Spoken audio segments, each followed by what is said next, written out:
Baik, Bapak Ibu semuanya. Assalamualaikum warahmatullahi wabarakatuh. Salam guru penggerak. Perkenalkan, nama saya Mujiati SPD, calon guru penggerak angkatan 9, Kabupaten Pesisir Selatan, guru di UPT SDN 045, Provinsi Sumatera Barat. Pada video kali ini saya akan menyampaikan kesimpulan dan refleksi pemikiran Ki Hajar Dewantara pada modul 1.1 Koneksi Antar Mata. Pendidikan dan pengajaran tidaklah sama. Pengajaran adalah bagian dari pendidikan. Pengajaran adalah proses pendidikan dalam memberi ilmu untuk percakapan hidup anak secara lahir dan batin. Pendidikan pada hakikatnya adalah menuntun terhadap segala kekuatan kodrat yang dimiliki anak agar ia mencapai kebahagiaan yang setinggi-tingginya, baik sebagai manusia maupun sebagai anggota masyarakat. Pendidikan menciptakan ruang bagi murid untuk tumbuh secara utuh agar mampu memuliakan dirinya dan orang lain serta menjadi murid.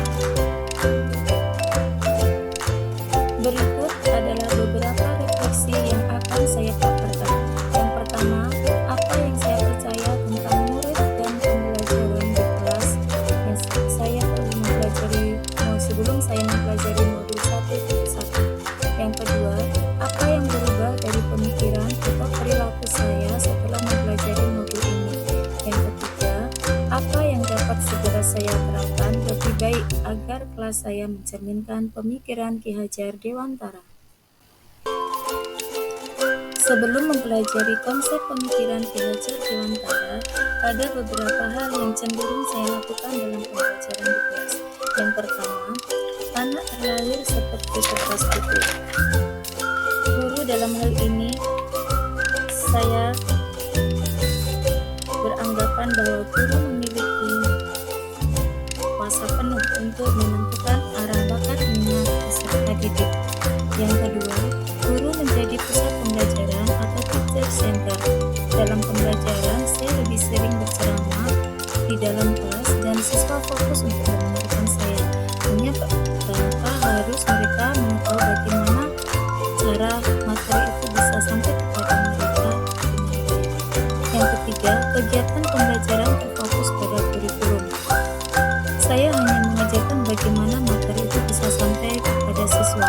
Yang keempat, siswa harus mampu memahami semua materi dan mencapai KKM. Di sini saya menekankan bahwa semua aspek kognitif itu saja yang saya menjadikan kemudian bagi saya. Apabila siswa sudah mencapai KKM, berarti siswa tersebut sudah tuntas. Yang kelima, jarang melakukan refleksi pembelajaran. Pada akhir pembelajaran, saya sangat jarang sekali untuk melakukan refleksi. Saya hanya berfokus pada hasil belajar saja, apalagi untuk menganalisis hasil belajar atau selama pembelajaran. Yang keenam, hasil akhir pembelajaran adalah penilaian. Saya terfokus pada hasil atau nilai UAS saja, padahal selama pembelajaran itu sebenarnya adalah penilaian yang sejati. Yang ketujuh, guru kurang memahami karakteristik siswa. Di sini saya cenderung memakai metode yang sama pada semua murid, padahal semua murid itu memiliki keunikan dan karakteristik masing-masing. Yang berubah dari pemikiran atau perilaku saya setelah mempelajari pemahaman Ki Hajar Dewantara adalah: yang pertama, anak terlahir dengan memiliki garis-garis samar. Sesuai dengan teori tabula rasa yang saya pelajari bahwa setiap anak itu lahir dengan membawa garis-garis samar. Di sini, guru menuntun anak untuk menebalkan garis samar itu sesuai dengan bakat dan minat yang dimiliki pada diri peserta didik serta sesuai dengan kodrat alam dan kodrat samara. Yang kedua, pembelajaran berpusat pada murid atau student center. Dengan berbagai kegiatan yang berpusat pada murid, murid menjadi aktif karena mereka terlibat secara langsung dalam proses pembelajaran, sehingga murid dapat mengkonstruksi apa yang ada pada diri mereka masing-masing. Yang ketiga, setiap murid memiliki karakteristik unik masing-masing. Saya yakini bahwa setiap anak adalah berbeda, sehingga menyadari dengan berbagai keragaman karakteristik yang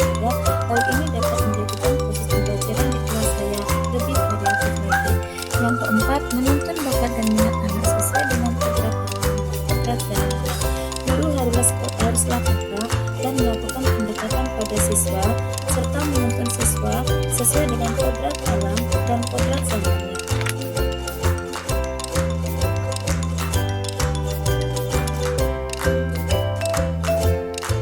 Setelah saya bergabung di calon guru penggerak angkatan 9 ini, saya banyak belajar mengenai filosofi pemikiran Piaget di antara, yakni pendidikan yang menuntun, kemudian pendidikan sesuai dengan kodrat alam dan kodrat zaman.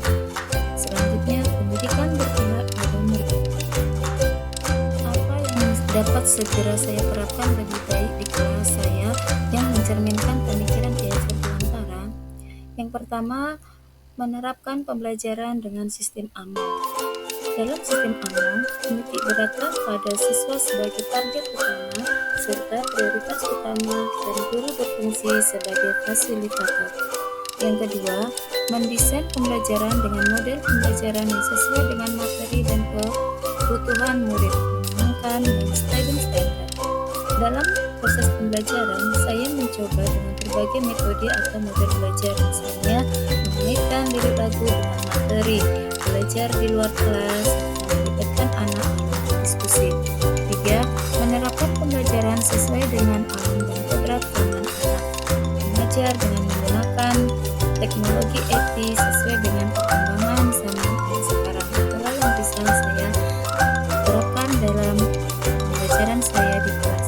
Kemudian selanjutnya, menerapkan konsep merdeka belajar, mengutamakan aspek tripartite serta mengintegrasikan pembelajaran agar tercermin profil pelajar Pancasila.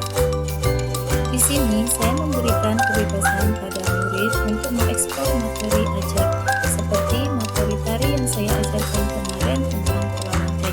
Mereka mengeksplor gerak dan juga hadap yang diberikan kebebasan kepada peserta didik. Kemudian membiasakan kebiasaan baik seperti membiasakan salam, senyum, sapa, sopan, santun kepada semua warga dan membiasakan berdoa sebelum belajar. Kesimpulan yang dapat saya paparkan setelah saya mempelajari modul 1.1 dengan filosofi pemikiran belajar di antara. Yang pertama, pendidikan adalah menuntun, bukan menuntut. Pendidikan adalah tuntunan dalam hidup dan tumbuhnya anak, menuntun segala kodrat yang ada pada anak agar mereka dapat mencapai keselamatan dan kebahagiaan setinggi-tingginya, baik sebagai manusia maupun sebagai anggota masyarakat. Yang kedua, pendidikan harus berpihak pada murid. Pembelajaran berpihak pada murid akan memotivasi siswa secara aktif untuk membangun pengetahuan, sikap, dan berbagai keterampilan lainnya pada diri anak. Kebutuhan belajar anak hendaknya kita penuhi dengan tercapai segala hak belajarnya, sehingga siswa merasa senang, gembira, saat belajar. Yang ketiga, pendidikan tidak hanya fokus pada aspek kognitif, juga pada aspek tripartite.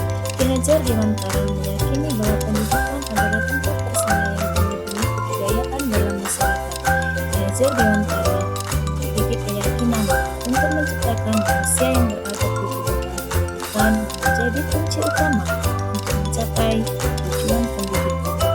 Demikian sekian video yang bisa saya katakan dalam kesempatan ini. Terima kasih. Selamat bahagia semuanya. Assalamualaikum warahmatullahi